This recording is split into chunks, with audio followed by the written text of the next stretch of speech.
আল্লাহ পাক পথ দেখিয়েছেন, আল্লাহ পাক রাস্তা দিয়েছেন। মরুভূমির ভিতরে যে রব্বুল আলামিন পথের নিশানা তৈরি করে দিলেন, যেখানে গভর্নমেন্ট রাস্তা বানাতে পারে না, মরুভূমির ভিতরে যিনি পথের নিশানা বানালেন মানুষ যেন না হারায়, যে আল্লাহ রাব্বুল আলামিন দুর্গম পাহাড়ির ভিতরে গিরিপথ তৈরি করে দিলেন মানুষ যেন হারায় না যায়। সমুদ্রের ভেতরে নাবিকরা দিনের বেলায় সূর্যের আলো দেখে পথ চলে, রাতের আধারে সে যেন গভীর সমুদ্রের ভিতরে হারায় না যায়। আল্লাহ তাই আকাশের ভিতরে তারকা মণ্ডলী খচিত করে রেখেছেন। সমুদ্রের নাবিকেরা, জাহাজের নাবিকেরা তারকা দেখে দেখে পথ নির্ণয় করে নেন। যে মাবুদ রাস্তা বানালেন জঙ্গলের ভিতরে, পাহাড়িয়া এলাকার ভিতরে, যে মহান প্রভু রাস্তা বানালেন, নিশানা বানালেন মরুভূমির ভিতরে, যিনি রাস্তা দেখায় দিলেন গভীর সমুদ্রের ভেতরে, সেই আল্লাহ রাব্বুল আলামিন আমরা দুনিয়ার বুকে মানুষেরা অন্ধকারে মরবো, রাস্তা হবে না, এমনটি তো হতেই পারে না। আল্লাহ রাব্বুল আলামিন আমাদের জন্য রাস্তা বানাইছেন। মহান আল্লাহ রাব্বুল আলামিন বলেন, وعلى الله قصد السبيل ومنها جائر। আল্লাহ পাক বলেন সোজা রাস্তা, সোজা পথ বলে দেওয়ার দায়িত্ব আমি আল্লাহর। যেখানে রয়েছে অসংখ্য বাঁকা পথ, অসংখ্য বাঁকা পথ যেখানে, যে পৃথিবীতে, সেখানে সোজা রাস্তা বলে দেওয়ার দায়িত্বটা কার? জোরে বলেন কার? আল্লাহ শুধু সৃষ্টি করেন না, সৃষ্টি করেন, শিক্ষা দেন, পথ বলে দেন, পথটাও বাকি রাখেন না, পথটাও তিনি বলে দিয়ে দেন। হযরতে মূসা আলাইহিস সালামের কাছে ফেরাউন প্রশ্ন করল, তুমি যে রবের দাবি করছো, যে একজন রব আছেন, সে রবের পরিচয় কি? তোমার সেই রব কে? হযরতে মূসা আলাইহিস সালাম যে জবাবটা দিলেন, কি সুন্দর জবাব! এক কথার ভিতরে সমস্ত কথা সন্নিবেশিত হয়ে গেছে। ফেরাউনের প্রশ্নের জবাবে রব কে, এ কথার জবাব দেওয়া যায়, হাজার হাজার পৃষ্ঠা লেখা যায়। রবকে, তার পরিচিতি। আমি যদি এখন শুধু রব শব্দের ব্যাখ্যা করি, তাফসীর করি, রাত শেষ হয়ে যেতে পারে, ইনশাআল্লাহ ব্যাখ্যা দেওয়া যাবে। কিন্তু মূসা আলাইহিস সালাম কি সুন্দর একটা জবাব দিয়া দিলেন রবকে। শোনো, রব্বুনাল্লাযী আ'তা কুল্লা শাইইন খালকাহু সুম্মা হাদা। রব হচ্ছেন সেই, আমার প্রভু হচ্ছেন তিনি, যিনি সমস্ত সৃষ্টিকে, সমস্ত মাখলুকাতকে যিনি সৃষ্টি করেছেন, আর সৃষ্টি করার পর তার চলার জন্য পথ তৈরি করে দিয়েছেন। তিনি হচ্ছেন আল্লাহ পাক, যিনি সৃষ্টি করেন আর পথের দিশা দেন। তিনি হচ্ছেন আল্লাহ পাক, তিনি হচ্ছেন রব। শুধু বানান না, বানাবার পরে তার প্রয়োজনটাও মিটায় দেন। কোরআনে কারীমের ভিতরে আল্লাহ রাব্বুল আলামিন পৃথিবীবাসীদের জন্য যা কিছু প্রয়োজন সব কিছু সন্নিবেশিত করে দিয়েছেন। শুরু করলেন বা দিয়া, শেষ করলেন সিন দিয়া, বাস করে দিলেন, যেন বলা হলো পৃথিবীর মানুষেরা, তোমাদের জন্য কিয়ামত পর্যন্ত যা কিছু দরকার সবগুলি আমি আল্লাহ রাব্বুল আলামিন কোরআনের মধ্যে ভরে দিয়েছি। বাস হয়ে গেছে, আর কিছুর প্রয়োজন নাই, আর কিছু প্রয়োজন নাই, সব আমি কোরআনে কারীমের ভেতরে সন্নিবেশিত করে দিয়েছি। আল্লাহ রাব্বুল আলামিন বলেন, কুল লাউ কানাল বাহরু মিদাদান লিকালিমাতি রাব্বি লানাফিদাল বাহরু ক্বাবলা আন তানফাদা কালিমাতু রাব্বি ওয়ালাউ জিনা বিমিসলিহি মাদাদা। আল্লাহ পাক বলেন, নবী আপনি বলুন, আমার রবের কথাগুলি লেখার জন্য যদি সমুদ্রের পানিগুলি, সমুদ্রের সমস্ত পানিগুলি যদি কালিতে পরিণত হয়ে যায়, আর আমার রবের কথাগুলি যদি লেখা শুরু হয়ে যায়, আমার রবের কথাগুলি লেখার পূর্বে সমস্ত সমুদ্রের পানিগুলি শেষ হয়ে যাবে। তারপরে যদি আবার সমুদ্র ভরে দেওয়া হয়, আরো যদি লেখা হয়, তবুও আমার রবের কথা লেখা শেষ হবে না। আল্লাহ রাব্বুল আলামিন বলেন, ولو أن ما في الأرض من شجرة أقلام والبحر يمده من بعده 7 أبحر ما نفدت كلمة الله। আল্লাহ রাব্বুল আলামিন বলেন মা নাফিদাত কালিমাতুল্লাহ, আল্লাহ পাক বলেন 7টা সমুদ্রের পানি যদি একত্রিত করা হয়, 7টা সমুদ্রের পানি যদি এক জায়গায় করা হয়, এই পানিগুলি যদি কালিতে পরিণত হয়ে যায়, আর পৃথিবীর সমস্ত গাছগুলি যদি কলমে পরিণত হয়ে যায়, ওই গাছগুলি দিয়ে যদি ওই পানি রূপ কালি দিয়ে আমার প্রভুর কথা আল্লাহ রাব্বুল আলামিনের কোরআনের কথা যদি লেখা শুরু হয়ে যায়, লিখতে লিখতে সমস্ত পানিগুলি গাছগুলি শেষ হয়ে যাবে, আল্লাহ পাকের কালামের ব্যাখ্যা লেখা শেষ হবে না। মা নাফিদাত কালিমাতুল্লাহ, আল্লাহর কথা লেখা শেষ হবে না। এত বড় বিরাট আজিম কিতাব আল্লাহ পাক আমাদেরকে দান করেছেন, সুবহানাল্লাহ পড়েন। এই কিতাবের এত বড় গুরুভার আল্লাহ রাব্বুল আলামিন বলেছেন লাউ আনজালনা হাযাল কুরআনা আলা জাবালিন লারাআইতাহু খাশিআম মুতাসাদ্দিআম মিন খাশিয়াতিল্লাহ, আমি যদি এই কোরআনকে পর্বতের উপরে নাজিল করতাম তাহলে তুমি দেখতে পেতে আমার ভয় ভীত সন্ত্রস্ত হয়ে পাহাড়গুলো চূর্ণ বিচূর্ণ হয়ে যেত। এত বড় আসিম কিতাব আমি তোমাদেরকে দান করেছি, যার গুরুভার বহন করতে কেউ রাজি হয়নি, পাহাড় পর্বত কেউ রাজি হয়নি, মানুষ রাজি হয়েছে। এই মানুষের উপরে আমি এটা অবতীর্ণ করেছি, গোটা বিশ্ববাসীর সামনে এই কিতাব আমি দিয়েছি তোমাদেরকে, এর দ্বারা হেদায়েত তোমরা গ্রহণ করবে। কিয়ামতের দিন আল্লাহর এই বিরাট নিয়ামত আমাদেরকে দান করলেন, আমরা এই নিয়ামতের না শকর করেছি, অর্থাৎ এই কোরআনকে আমরা ব্যবহার করেছি সঠিকভাবে করি নাই, বেঠিকভাবে করেছি। প্রথম দিন দ্বিতীয় দিন আমি বলেছি কোরআন শরীফকে শুধু তাবিজ তুমারের জন্য, শুধু সওয়াবের জন্য তেলাওয়াত করেছি, আসলে শুধু সওয়াবের জন্য তো আসেনি। কোরআন কোরআন বুঝতে হবে, আমল করতে হবে, তবে না শান্তি পাবো।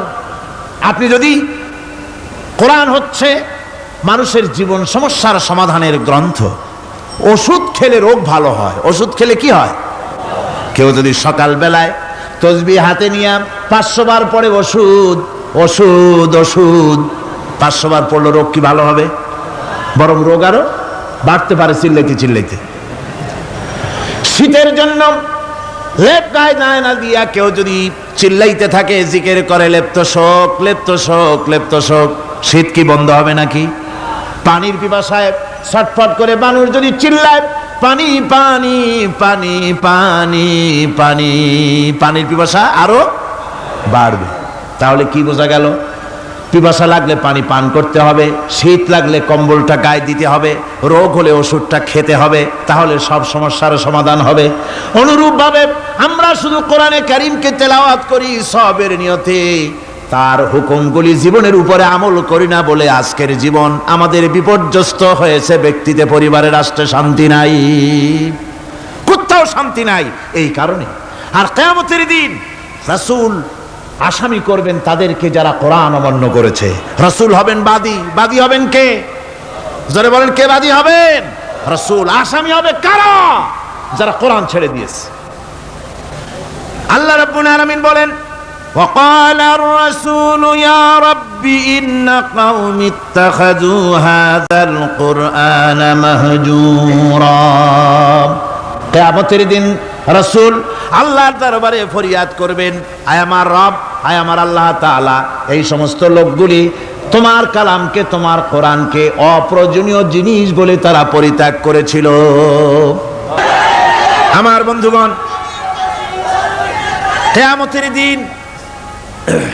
কিয়ামতের দিন যখন এরা উপস্থিত হবে আল্লাহর দরবারে, আল্লাহ রাব্বুল আলামিন কোরআনের সাথে যারা ঠাট্টা করেছে, বিদ্রূপ করেছে, কোরআনের আইনকে নিয়ে যারা ঠাট্টা বিদ্রূপ মজাক উড়াইছে, কিয়ামতের দিন তাদেরকে বলা হবে ওয়াকিলাল ইয়াউমা নানসাকুম কামা নাসিতুম লিকা ইয়াউমিকুম হাযা। কিয়ামতের দিন আল্লাহ রাব্বুল আলামিন কোরআনের ঠাট্টাকারী, কোরআনের বিদ্রূপকারী, কোরআনের আইনের অমান্যকারীদেরকে বলবেন আমি আজকে তোমাদের ভুলে গেলাম, যেমন করে তোমরা এই দিনে আমার সঙ্গে সাক্ষাৎকারের কথা ভুলে গিয়েছিলে। তোমরা যেমন আমার আজকের এই কিয়ামতের দিনের কথা যারা ভুলে গিয়েছিলে, আজকে আমিও তোমাদেরকে ভুলে গেলাম। এরপরে কি হবে? ওয়া মাওয়াকুমুন নার ওয়া মা লাকুম মিন নাসিরিন। আল্লাহ পাক বলেন এরপরে এদের জায়গা হবে জাহান্নাম, আর এদের সাহায্যকারীও কেউ থাকবে না, জাহান্নামে চিরকাল থাকতে হবে। এটা এই জন্য যে তারা আল্লাহর কোরআনের সঙ্গে ঠাট্টা করেছে, বিদ্রুপ করেছে, কোরআনের আইন মানে নাই, কোরআনের আইনকে অমান্য করে চলেছে। এই জন্য কিয়ামতের দিন আল্লাহ রাব্বুল আলামিন তাদেরকে শাস্তি প্রদান করবেন।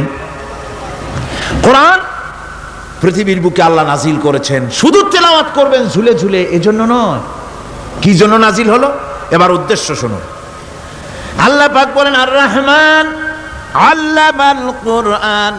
আল্লাহ রাব্বুল আলামিন তিনি হলেন এমন দয়াবান, এমন রহমান, যিনি কোরআন শিখালেন। কি কারণে শিখালেন? কোরআন নাজিলের উদ্দেশ্য কি?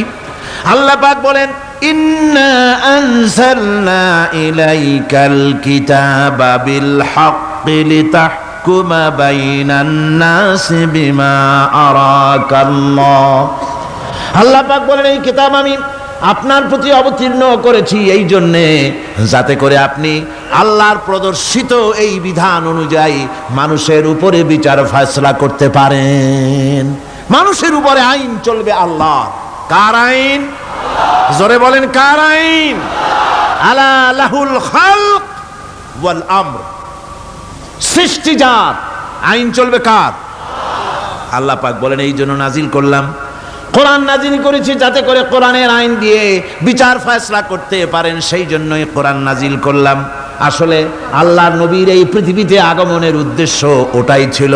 হুয়াল্লাযী আরসালা রাসূলাহু বিল হুদা ওয়া দীনিল হক লিইয়ুযহিরাহু আলাদ-দীনি কুল্লিহি ওয়া কাফা বিল্লাহি শাহীদা। আল্লাহ রাব্বুল আলামিন বলেন আমি আমার রাসূলকে দ্বীনে হক, সত্যের বিধান সহকারে দুনিয়ায় প্রেরণ করেছি। লিইয়ুযহিরাহু আলাদ-দীনি কুল্লিহি আয় লিইয়ুগলিবাহু আলা সাইরিল আদিয়ান। সমস্ত আদিয়ানে বাতিলের উপরে আমার দিনকে বিজয়ী করে দেওয়ার জন্য আমি রাসূলের কাছে কিতাব সহকারে তাকে অবতীর্ণ করেছি। এ দায়িত্ব শুধু মুহাম্মদ সাল্লাল্লাহু আলাইহি ওয়াসাল্লামের ছিল না, দুনিয়ার উপরে আল্লাহর দিন কায়েম করা, আল্লাহর বিধান অনুযায়ী মানুষের বিচার ফয়সালার দায়িত্ব শুধু মুহাম্মদ সাল্লাল্লাহু আলাইহি ওয়াসাল্লামের ছিল না, সমস্ত নবীদের ছিল। কাদের ছিল? সব নবীদের ছিল। ফাবাসাল্লাহু আন-নাবিয়্যিনা মুবাশশিরিনা মুনজিরিন ওয়া আনজালা মা'আহুমুল কিতাবা বিল হাক্কি লিয়াহকুমা বাইনান নাস। আল্লাহ পাক বলেন সমস্ত নবীদের কাছে আমি কিতাব অবতীর্ণ করেছি এই জন্য যে তারা সহজ এবং সোজা পথে যারা চলতে চায় তাদেরকে তিনি সুসংবাদ দিবেন, আর বাঁকা পথে যারা চলবে তাদেরকে তিনি জাহান্নামের ভীতি প্রদর্শন করবেন। আর আমি তার উপরে যে কিতাব অবতীর্ণ করেছি এই কিতাব দিয়ে জনগণের উপরে বিচার ফয়সালা করবে, আইন চলবে আল্লাহর কিতাব দিয়ে। আইন চলবে কি দিয়ে? আল্লাহর কিতাব দিয়ে। আল্লাহর কিতাব অনুযায়ী জনগণকে পরিচালিত করবেন। এই জন্য আমি এই কোরআনকে নাজিল করেছি, অতীত এই কিতাবগুলি নাজিল করেছি। কুল ইয়া আইয়ুহান নাসু ক্বাদ জাআকুমুল হাক্কু মির রাব্বিকুম। আল্লাহ পাক বলেন নবী আপনি বলে দেন, আপনি বলুন হে মানব সকল, আল্লাহর পক্ষ থেকে তোমাদের জন্য মহাসত্য এসেছে, এই মহাসত্য যদি অনুসরণ করো তোমাদের জন্য কল্যাণকর হবে। ওমান দাল্লা ফাইন্নামা ইয়াদুল্লু আলাইহা। আর যদি কোরআনকে অমান্য করো, আল্লাহর কিতাবকে অমান্য করো, তাহলে তোমাদের জন্য অকল্যাণ হবে। আজ আপনারা বলেন আল্লাহর কিতাবের আইন কি আমাদের দেশে চলে?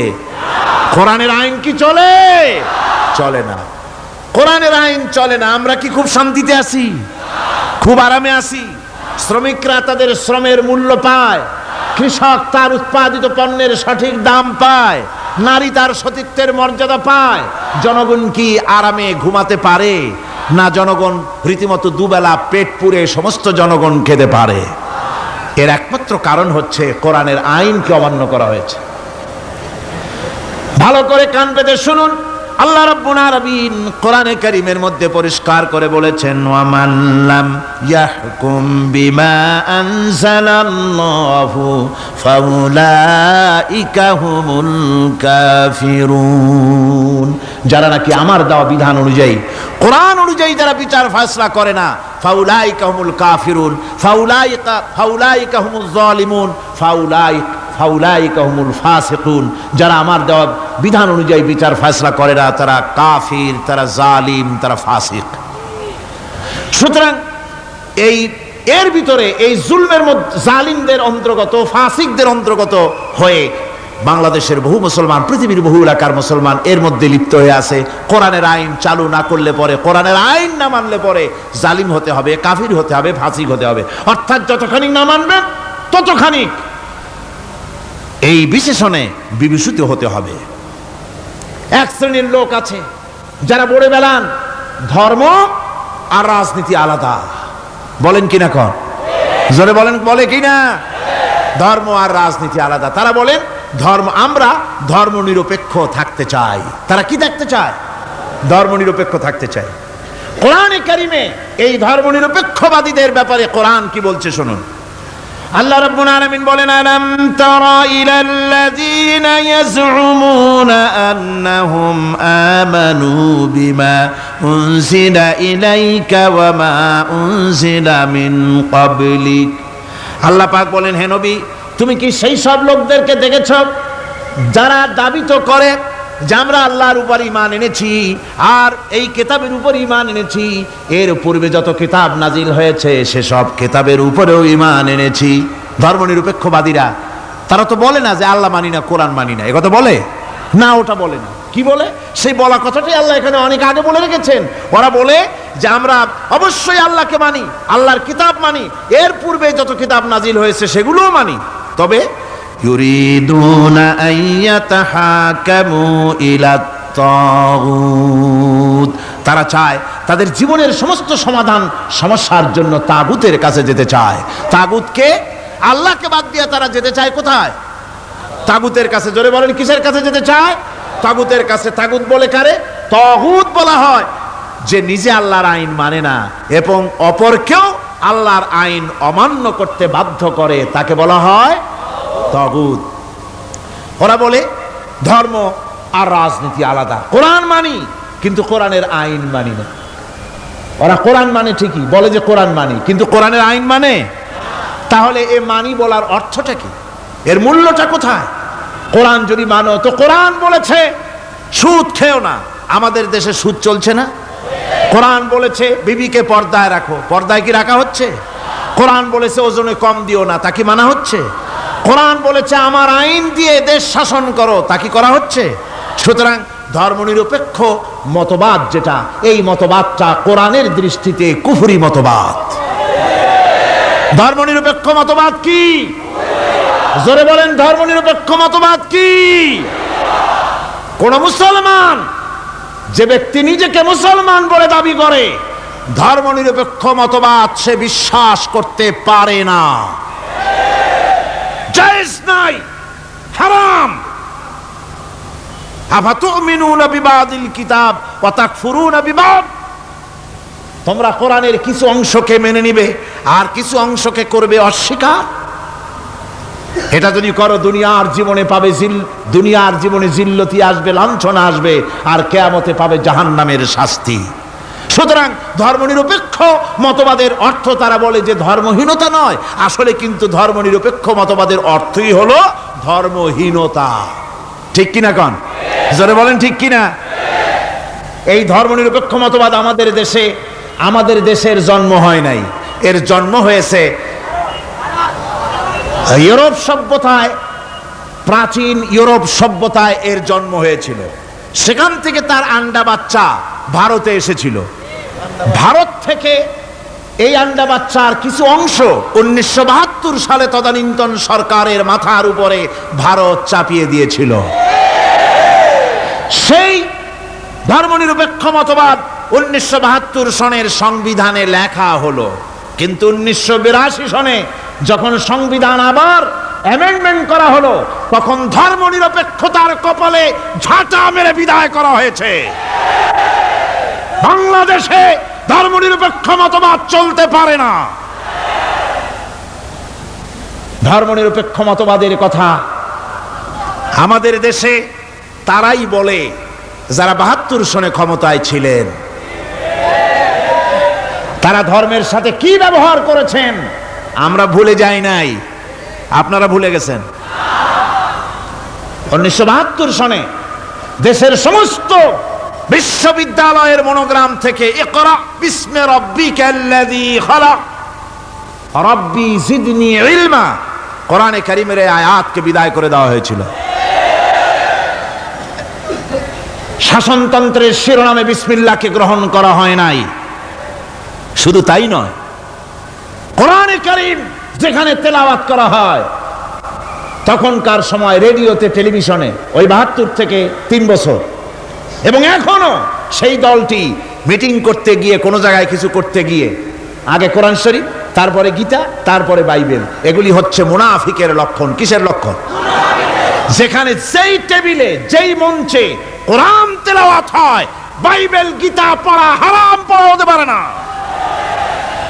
কোরআনের চাইতে শ্রেষ্ঠ কিতাব আল্লাহর দুনিয়া আছে? সমস্ত কিতাবকে রদ করেছে কোরআন। হযরত ওমর রাদিয়াল্লাহু তাআলা আনহু রাসূল করিম সাল্লাল্লাহু আলাইহি ওয়াসাল্লামের কাছে গিয়ে তাওরাতের একটা পাতা পড়তেছিলেন। হযরত আবু বকর রাদিয়াল্লাহু তাআলা আনহু সেখানে চলে এলেন। এসে দেখেন রাসূল করিম সাল্লাল্লাহু আলাইহি ওয়াসাল্লামের চেহারা মোবারক লাল হয়ে গিয়েছে গোসায়। হযরত আবু বকর বললেন, ওমর, তুই যদি এর থেকে মরে যেতিস, তুই যদি এর থেকে মরে যেতিস, তুই যদি এর থেকে মরে যেতি। 3 বার বললেন। হযরত ওমর শিউরে উঠলেন, হতচকিত হয়ে উঠলেন। আবু বকর আমাকে মরার কথা বলছেন কেন? তিনি তাকিয়ে দেখেন রাসূল করিম সাল্লাল্লাহু আলাইহি ওয়াসাল্লামের চেহারা মোবারক গোসায় লাল হয়ে গিয়েছে। হযরত ওমর বলছেন, ইয়া রাসূলুল্লাহ, আমার এবং আমার পিতা মাতার জীবন আপনার কদম মোবারকে উৎসর্গ হয়ে যাক। আমি অপরাধ করেছি, কি অন্যায় করেছি হুজুর আমাকে বলুন। হুজুর বলছেন, ওমর, তুমি যে তাওরাতের পাতা আমার সামনে পড়তেছো, এই তাওরাত যার উপরে নাজিল হয়েছিল, সেই মুসা আলাইহিস সালাম যদি আজকে বেঁচে থাকতেন, তাহলে আমার উম্মতের ভিতরে শামিল হয়ে যাওয়া তার জন্য ফরজ হয়ে যেত। অতীতের সমস্ত কিতাবকে রদ করা হয়েছে, সমস্ত শরিয়াতকে বন্ধ করা হয়েছে। সুতরাং কোন মুসলমানের প্ল্যাটফর্মে যেখানে কোরআন তেলাওয়াত হয়, বেদ, বাইবেল, গীতা পড়া হারাম সেখানে। এই মুনাফিকরা তাও করে থাকে। আমার মুসলমান ভাইয়েরা, নজরুল ইসলাম কলেজের ইসলাম শব্দ বাদ দিয়ে নজরুল কলেজ করা হয়েছিল। সলিমুল্লাহ মুসলিম হলের মুসলিম শব্দ বাদ দিয়ে শুধু সলিমুল্লাহ হল করা হয়েছিল। তার মানে ধর্ম এদের কলিজায় আগুন জ্বালিয়ে দেয়। ইসলামের নাম বরদাস্ত হয় না, কোরআনের নাম বরদাস্ত হয় না। আর বরদাস্ত হয়নি বলেই আল্লাহ পাক তার ইন্তেকাম নিয়েছেন। আমার বক্তব্য হচ্ছে, কোরআনে কারীম পৃথিবীতে এসেছে শাসন করতে দুনিয়াকে। তার মধ্যে রয়েছে রাজনীতি, অর্থনীতি, সব কিছু। এই বিচার ফয়সালা কোরআন থেকে যারা গ্রহণ করে না, রাসূলকে যারা বিচারক মানে না, তাদের সম্পর্কে আল্লাহ পাক কি বলছেন শুনুন। ফালা ওয়া রাব্বিকা লা ইউমিনুনা হাত্তা ইউহাক্কিমুকা ফীমা শাজারা বাইনাহুম সুম্মা লা ইয়াজিদু ফী আনফুসিহিম হারাজাম মিম্মা কাদাইতা ওয়া ইউসাল্লিমু তাসলিমা। আল্লাহ রাব্বুল আলামিন বলেন, ফালা ওয়া রাব্বিক, কখনো নয় হে নবী, আপনার রবের কসম, কখনোই নয়। ওরা মুমিন নয় যারা নাকি তাদের জীবনের সব কিছুর ব্যাপারে যতক্ষণ পর্যন্ত আপনাকে বিচারক না মানে, আপনার দেওয়া ফয়সালাকে গ্রহণ না করে, এবং আপনি বিচার করার পর ফয়সালা দেওয়ার পরে এটার উপরে দ্বিধাহীন চিত্তে মেনে যতক্ষণ না নিবে, ততক্ষণ পর্যন্ত তারা যত ঈমানের দাবি করুক, তারা আসলে মুমিন না। এ ফতোয়া কার? এ ফতোয়া কার? আল্লাহ রাব্বুল আলামিনের ফতোয়া। কখনো মুমিন হতে পারবে না যারা রাসূলুল্লাহকে ফয়সালাকারী হিসেবে গ্রহণ না করবে, কোরআনকে সংবিধানের উৎস হিসাবে গ্রহণ না করবে। কোরআন এসেছে আইনের কিতাব হিসাবে পৃথিবীর মানুষকে পরিচালিত করার জন্য। আজ এই কোরআনের আইন যারা মানে সেখানে শান্তি পায়, কোরআন যেখানে মানে না সেখানে শান্তি হয় না। আল্লাহ পাক পরিষ্কার বলেছেন কোরআনের আইন মেনে চলো। আর যারা এই কোরআনকে অমান্য করবে তাদের শাস্তি কি হবে? আল্লাহ পাক বলেন, আল্লাযীনা কাযযাবু বিল কিতাবি ওয়া বিমা আরসালনা বিহি রুসুলানা ফাসাউফা ইয়ামালুন। আল্লাহ পাক বলেন, আমি যে কিতাব নাজিল করেছি এই কিতাবকে যারা মিথ্যা মনে করে, কিতাবকে যারা অস্বীকার করে, কোরআনের আইন যারা মানে না, আমি যে রসুলের উপরে যা নাজিল করেছি সেগুলির উপরে যারা ঈমান আনে না, এগুলিকে যারা মানে না, তাদের জন্য এর পরিণতি তারা খুব শীঘ্রই টের পাবে। খুব শীঘ্রই তাদেরকে এর পরিণতি দেওয়া হবে। কিয়ামতের দিন তাদেরকে আল্লাহ রব্বুল আলামিন জাহান্নামে প্রবেশ করাবেন। কোরআনের অমান্যকারীদের জায়গা কোথায় হবে? কোথায় হবে তাদের জায়গা? জাহান্নামের ভিতরে হবে। সুতরাং আমরা কোথায় যেতে চাই? জাহান্নামে না জান্নাতে?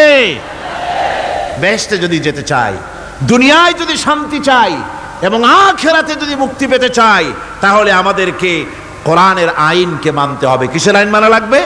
কোরআনের আইন মানতে হবে। কোরআনে কারীমের নাজিল হলো, আল্লাহ পাক যে কোরআন আমাদের শিখালেন, আর রহমান আল্লামাল কোরআন, যে কোরআন তিনি আমাদের শিখালেন।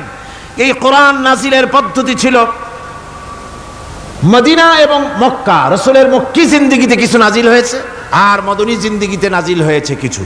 মক্কা শরীফে যেগুলি নাজিল হয়েছে সে সূরাগুলো ছিল তাওহীদ, রিসালাত এবং আখিরাতের উপরে নির্ভর করে।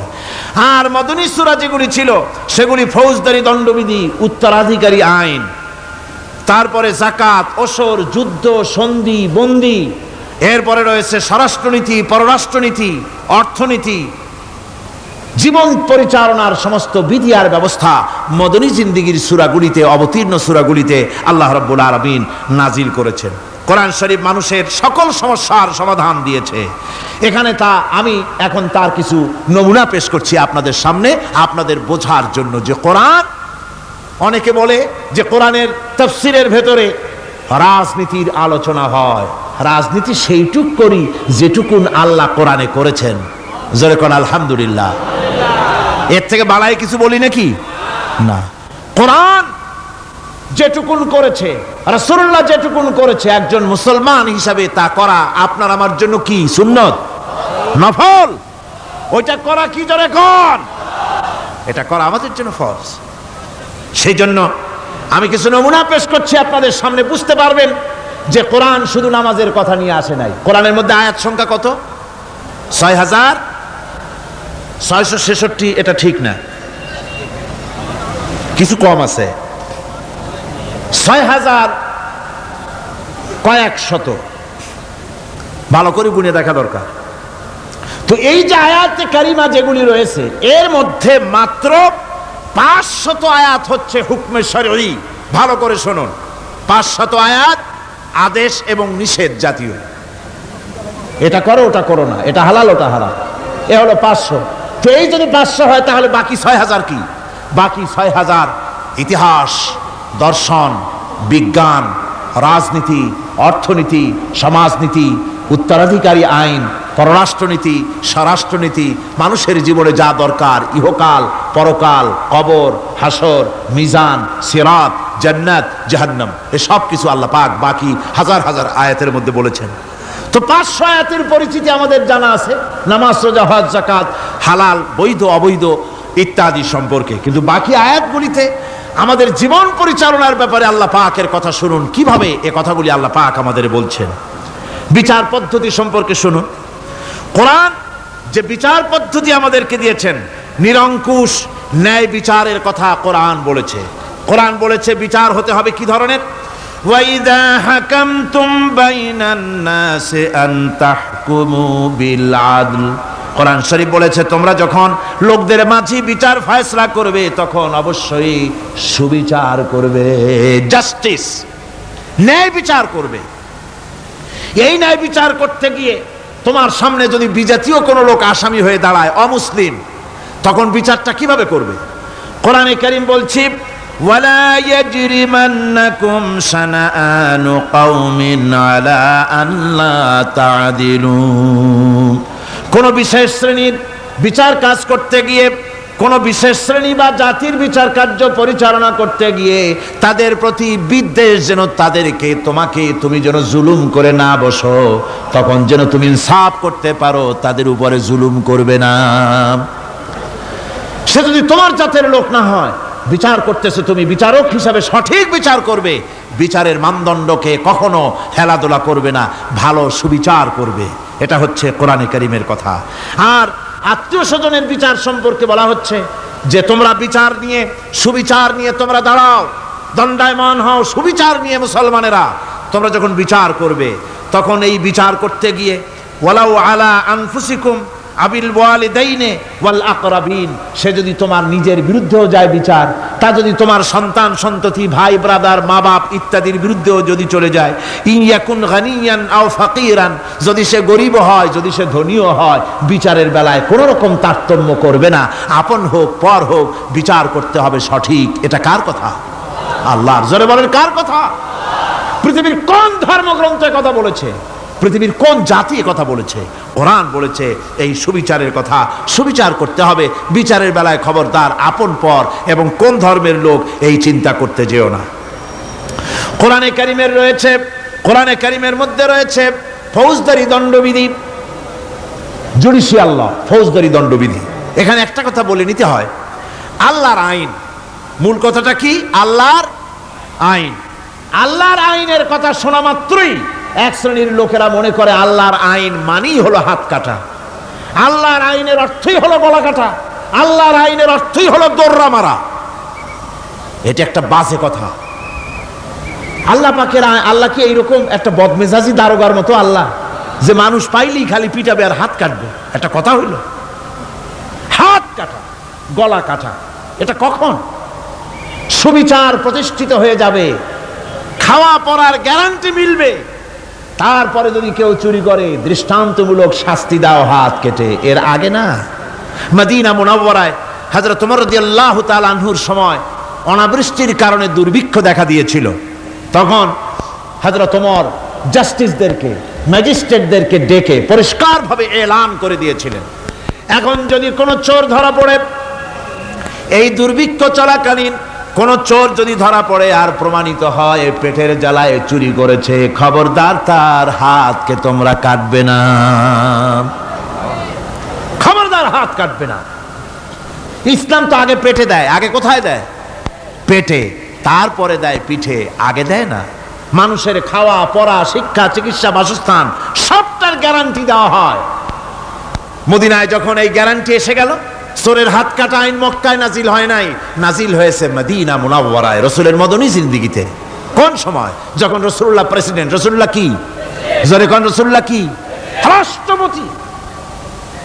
সেই সময় মানুষ দরজা খুলে ঘুমাবার সুযোগ পেল, খাওয়া পড়া শিক্ষা চিকিৎসা বাসস্থানের গ্যারান্টি পেল।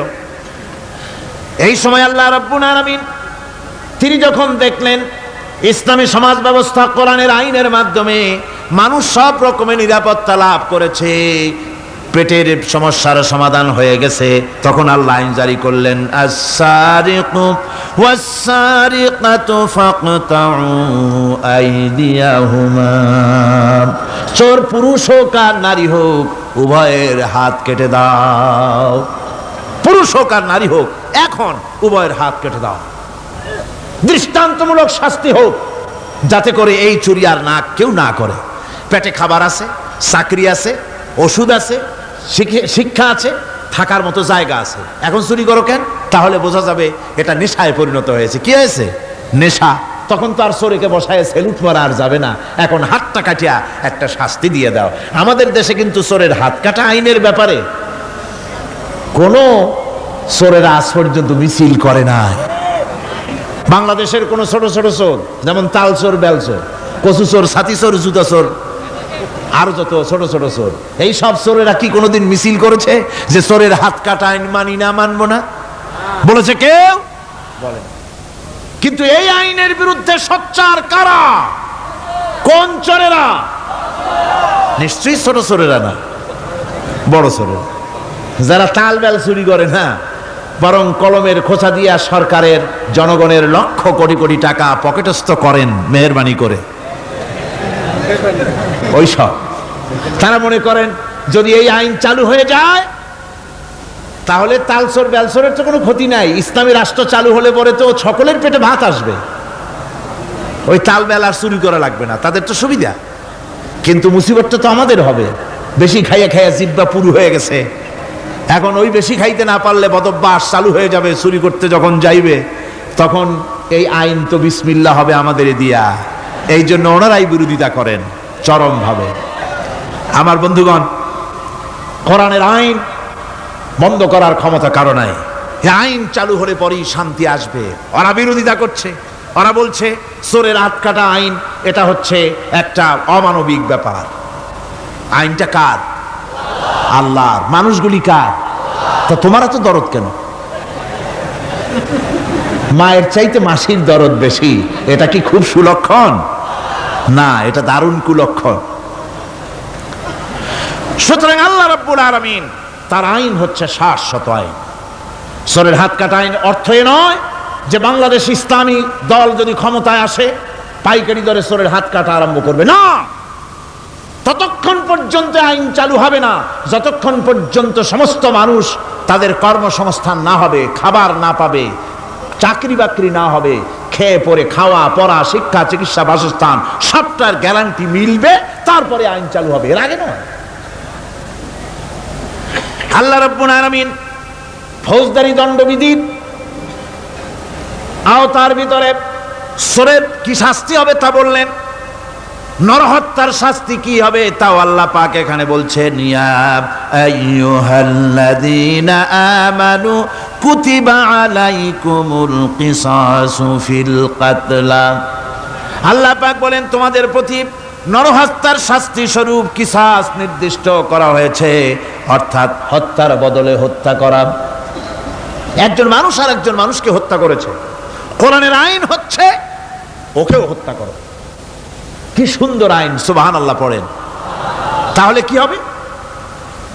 রেডিও টেলিভিশনে পত্র পত্রিকার মাধ্যমে যদি খবর ছড়ানো হয় যে হত্যাকারীর বিচার হবে কোরআনের আইন অনুযায়ী, প্রকাশ্য রাজপথে হত্যাকারীকে তাকেও যদি হত্যা করে দেওয়া হয়, এই দৃশ্য উপস্থিত জনতা যত দেখবে, পত্র পত্রিকায় খবর পাবে, টেলিভিশনের পর্দায় দেখতে পাবে, যারা দেখলো এই সব লক্ষ লক্ষ জনতার ভেতরে মানুষ হত্যা করার দুঃসাহস আর আসবে? আল্লাহ পাক বলছেন এটা হচ্ছে মানুষের কিসাস, এর মধ্যে রয়েছে মানুষের জীবন। এরপরে নরহত্যার শাস্তি আল্লাহ পাক এভাবে কোরআনে কারীমের মধ্যে বললেন। জিনার শাস্তি, আয-যানিয়াতু ওয়াজ-যানি ফাজলিদু কুল্লা ওয়াহিদিম মিনহুমা মিআতা জালদা।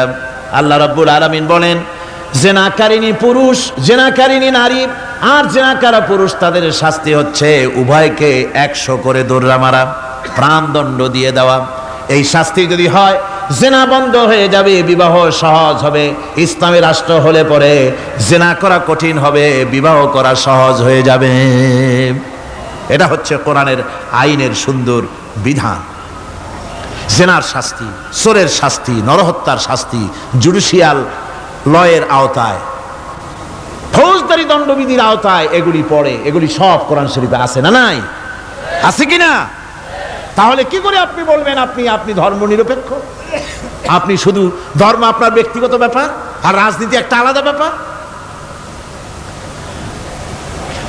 এবারে আল্লাহ রাব্বুল আলামিন মদ পান সম্পর্কে, যারা মদ পান করবে, জুয়া খেলবে যারা, তাদের সম্পর্কে মদ্যপায়ীদের ব্যাপারে আল্লাহ পাক বলছেন, ইন্নামাল খামরু ওয়াল মাইসিরু ওয়াল আনসাবু ওয়াল আজলামু রিজসুম মিন আমালিশ শাইতানি ফাজতানিবুহু। আল্লাহ পাক বলেন নিঃসন্দেহে মদ, জুয়া এবং পাশা, এই সমস্ত খেলাকে, এই সমস্ত জিনিসকে নাপাক ঘোষণা করা হয়েছে। এগুলি সব হতেছে শয়তান কর্তৃক উদ্ভাবিত নোংরা কাজ। এগুলি শয়তানের কাজ। মদ আর জুয়া কার কাজ? জোরে বলেন, কার কাজ? শয়তানের কাজ। সুতরাং ফাজতানিবুহু, এর থেকে তোমরা ফিরে থাকো। আল্লাহ বলছেন মদ এবং জুয়া মানুষকে আল্লাহর জিকির থেকে ফিরায় রাখে। ফাহাল আনতুম মুনতাহুন, এগুলি শোনার পরেও কি তোমরা এর থেকে ফিরে থাকবে না? এবার আল্লাহ রাব্বুল আলামিন ওজনে কম দেওয়া সম্পর্কে বলছেন। যারা ব্যবসায়ী, অনেক ব্যবসায়ী আছে, ব্যবসা করতে গিয়ে ধর্ম ব্যক্তিগত ব্যাপার, ব্যবসার মধ্যে ধর্ম নিতে চাই না, কয় যে ধর্ম দারুণ পবিত্র জিনিস, এত পবিত্র, শুধু মসজিদে থাকবে, শুধু মাদ্রাসায় থাকবে, আমার জীবনের বিস্তীর্ণ অঙ্গনে ধর্ম ঢুকতে পারবে না। তার মানে ভাবখানা এই, আল্লাহ এবং রসুলকে বলে দেওয়া হচ্ছে, হে আল্লাহ হে রসুল, তোমাদের উপরে 144 জারি করে দিলাম, শুধু মসজিদে আর খানকায় থাকো, মাদ্রাসায় থাকো, আমাদের জীবনের বিস্তীর্ণ অঙ্গনে তোমাদের কোনো প্রবেশের অধিকার নাই। জোরে কর নাউজুবিল্লাহ।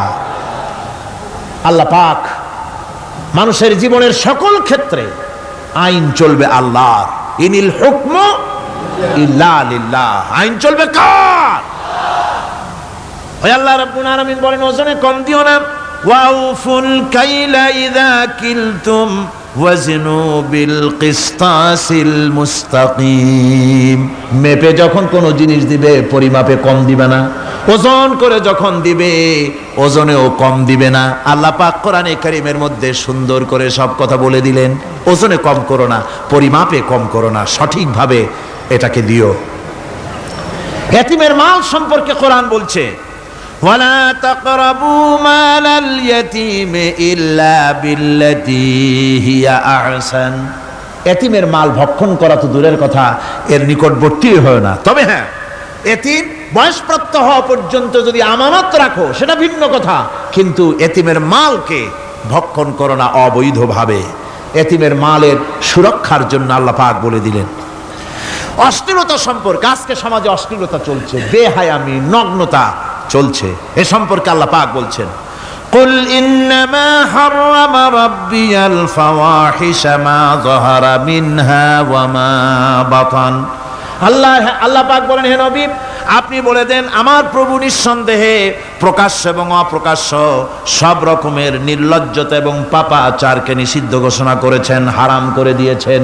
প্রকাশ্য এবং অপ্রকাশ্য সব রকমের পাপাচারকে, নির্লজ্জতাকে আল্লাহ পাক নিষেধ করেছেন। আজকে আমাদের দেশের টেলিভিশনে যে সমস্ত নির্লজ্জ বিজ্ঞাপন দেওয়া হয়, নারীর দেহের যে সৌন্দর্য প্রদর্শনী করা হয়, এ কি কোনো মুসলমান দেশের করা উচিত? কোন মুসলমানদের জন্য এটা কি বৈধ?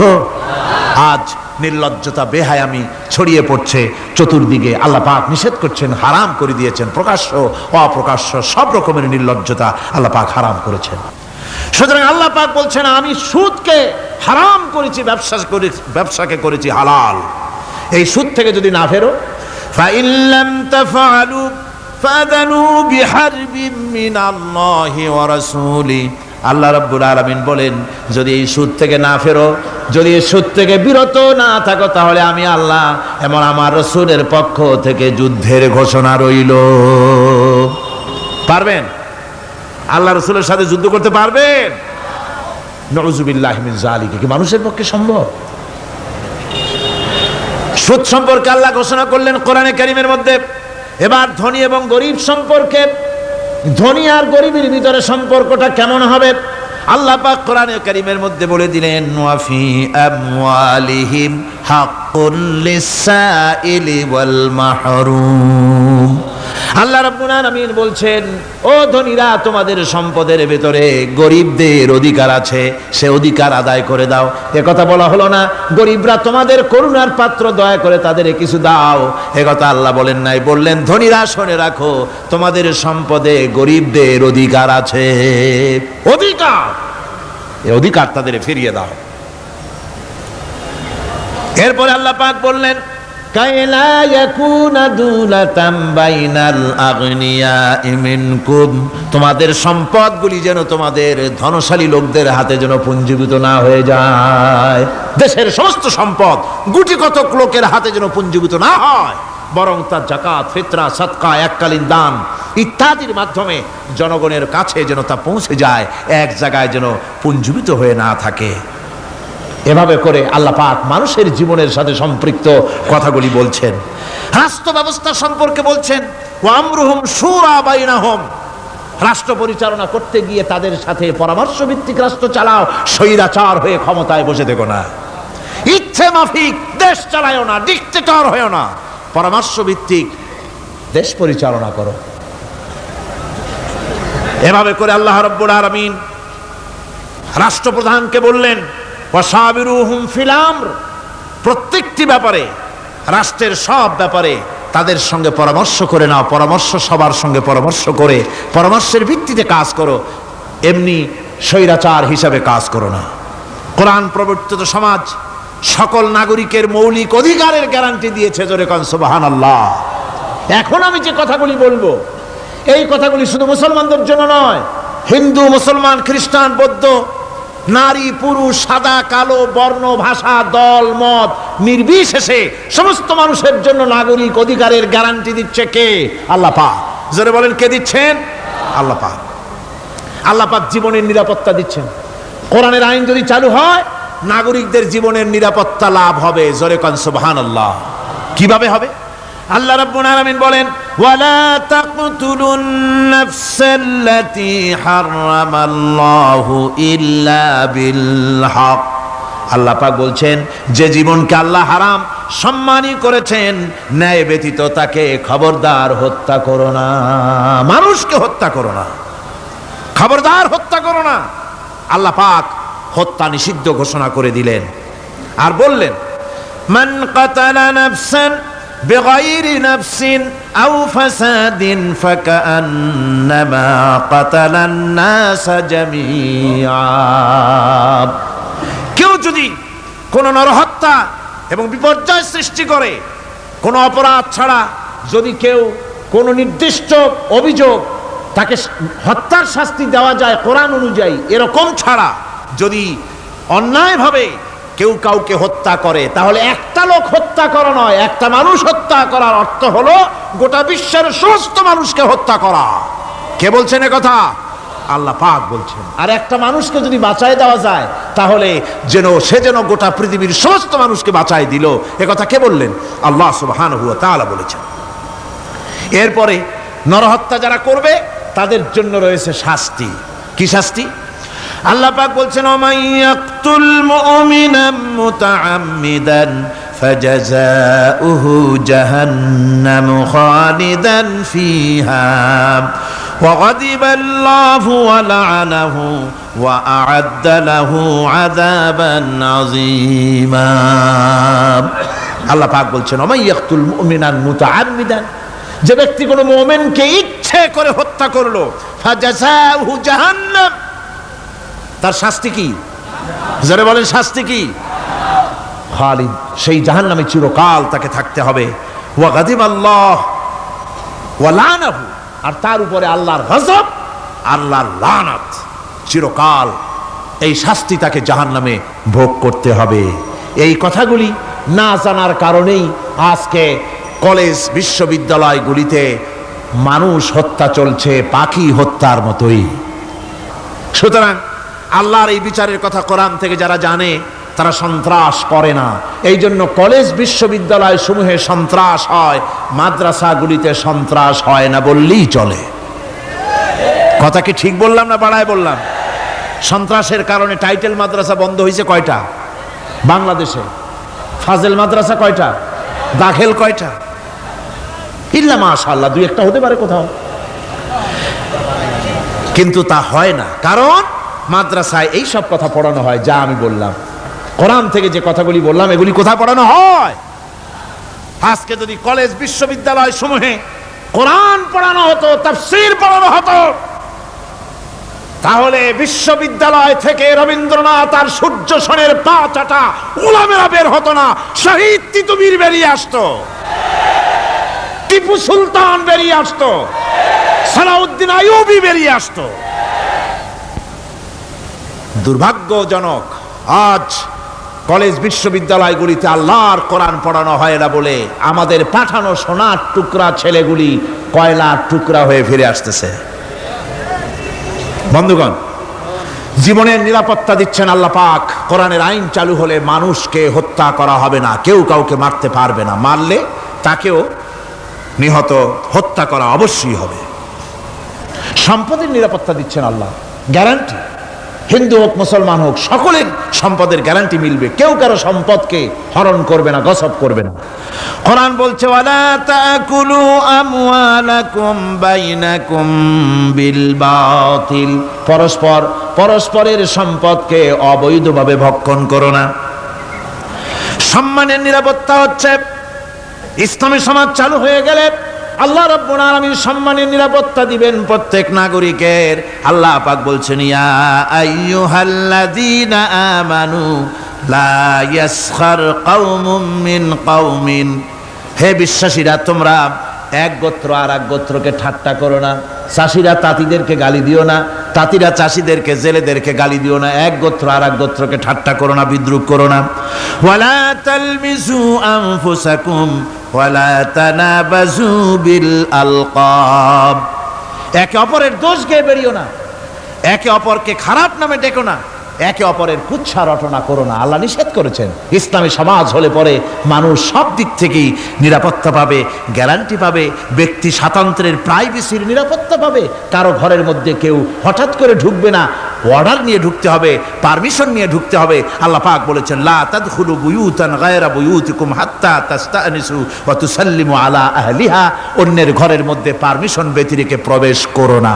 আগে সালাম দাও, পারমিশন নাও, তারপরে ঢোকো। যদি জবাব না আসে চলে যাও, বেরিয়ে যাও, এটা তোমার জন্য কল্যাণকর হবে। তারপরে ইচ্ছে মতো ধর্ম পালনের নিরাপত্তা পাওয়া যাবে ইসলামী সমাজে। কাউকে বাধ্য করা হবে না ইসলাম কবুল করার জন্য, বা অন্য ধর্ম কবুল করার জন্য কাউকে বাধ্য করা হবে না। কোরআনে কারীম বলছে লা ইকরাহা ফিদ্দিন, ধর্মের ব্যাপারে কোনো বাড়াবাড়ি করা যাবে না, কারো উপরে কোনো ধর্মমত চাপিয়ে দেওয়া যাবে না। যার ইচ্ছে তার ইচ্ছে মতো স্বাধীনভাবে তার ধর্মকর্ম পালন সে করতে পারবে। এই ধর্ম পালনের কথা বলতে এসে আমার মনে পড়লো এবছরের হিন্দুদের দুর্গাপূজার কথা। আপনারা বলতে পারেন যে কি এর মধ্যে কি ঢুকাই দিলেন, ঠিকই ঢুকাইছে। আমি বুঝি না যে কেমন ধর্ম, আপনারা আমারে কন। দেশের প্রধান বিরোধী দল তারা যদি বলে যে আমাদের এই দাবি যদি সরকার না মানে তাহলে 1 বছরের ভেতরে আমার দলে যত লোক আছো কেউ জুমার নামাজ পড়বা না, তাহলে তাদের দলের লোকেরা তা কি মানবে? মানবে? বিএনপি যদি বলে, সরকারে যারা আছে, যে আমাদের এই সমস্ত কথা যদি বিরোধী দল না মানে তাহলে আমার দলের কোনো লোক ঈদের নামাজ পড়বে না, শুনবে কেউ? শুনবে না। যত বড় নেতা হোক কেউ যদি বলে, ইসলামী দলের নেতাও যদি বলে যে বছর আমাদের এই কথা যদি গভর্নমেন্ট না মানে কোন মুসলমান হজ করতে যাবে না, এই কথা মানবে কেউ? মানবে না। যেহেতু কোন দলের কোন ব্যক্তির মুহতাজ নয় ইসলামের আইন, ইসলাম পালন যার যার ব্যক্তিগত ব্যাপার, ধর্মের কাজ অবশ্যই প্রত্যেককে পালন করতে হবে। সুতরাং ইসলামী গভর্নমেন্ট এলে, ইসলামী শাসন এলে, কোরআনের শাসন এলে প্রত্যেক নাগরিক তার নিজস্ব ধর্ম ইচ্ছে মতো পালন করতে পারবে, কোনো বিধিনিষেধ আরোপিত হবে না। এর নাম হচ্ছে ইসলাম। এর নাম কি? ইসলাম। কোরআন যত পড়বেন মাথা তত নত হবে। তুলা গাছের ফল যত পাকে তত গাছ কি হয়? ডালগুলো কি হয়? উপরে উঠে যায়। বোঝেন না কেন? তুলা গাছ নাই আপনাদের দেশে? তুলারে কি কয় চট্টগ্রামে? তুলা গাছরে কি কয়? তুলা গাছ। তুলা গাছের ফল যত পাকে তত গাছের ডাল কি হয়? যখন কাঁচা থাকে তখন নিচে থাকে, ডাল ঝুঁকে পড়ে, আর পাকলে পরে উপরে উঠে যায়। আর আম গাছের ফল যত পাকে তত ডাল কোথায় যায়? নিচে যায়। যারা মানুষের তৈরি করা এই সমস্ত জ্ঞানে যারা সমৃদ্ধ হয় তারা ওই তুলা গাছের মতো আস্তে করে যতই জ্ঞানে বৃদ্ধ হয় ততই ডাল উপরের দিকে যায়, জ্ঞান তত হালকা হয়।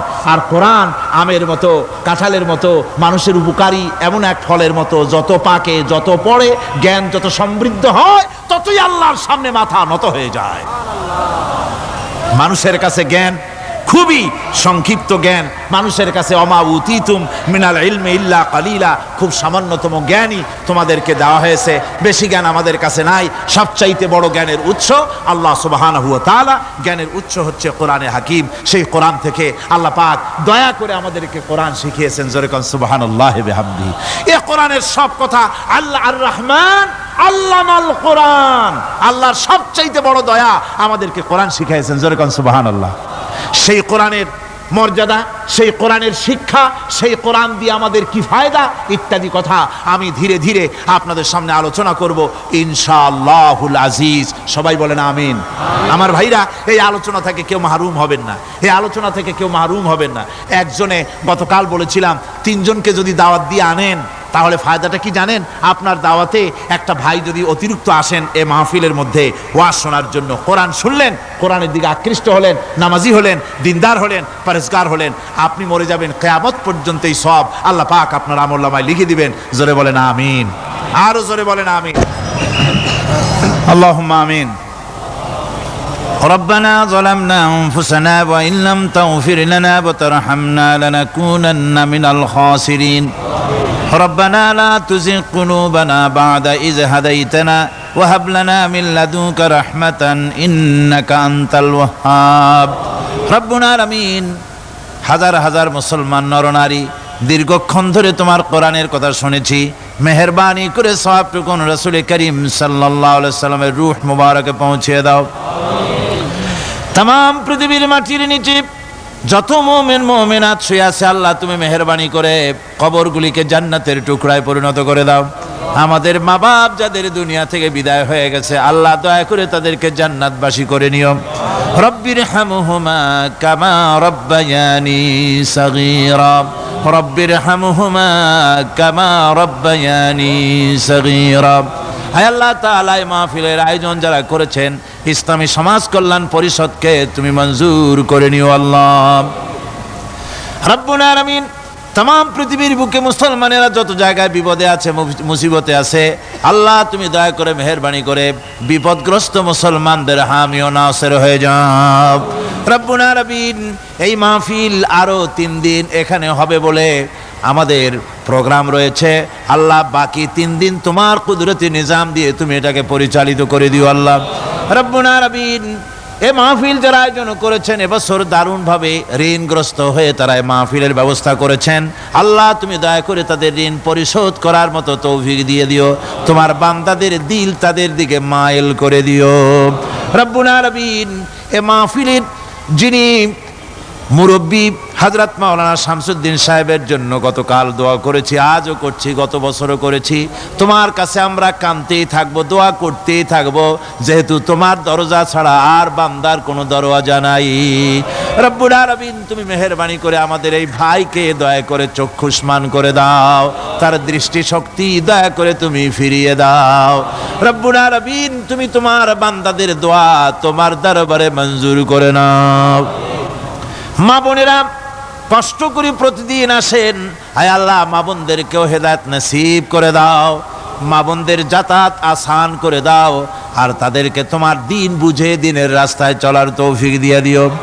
ربنا تقبل منا إنك أنت السميع العليم وتب علينا إنك أنت التواب الرحيم سبحان ربك رب العزة عما يصفون وسلام على المرسلين الحمد لله رب العالمين بحق لا إله إلا الله محمد رسول الله السلام عليكم ورحمة الله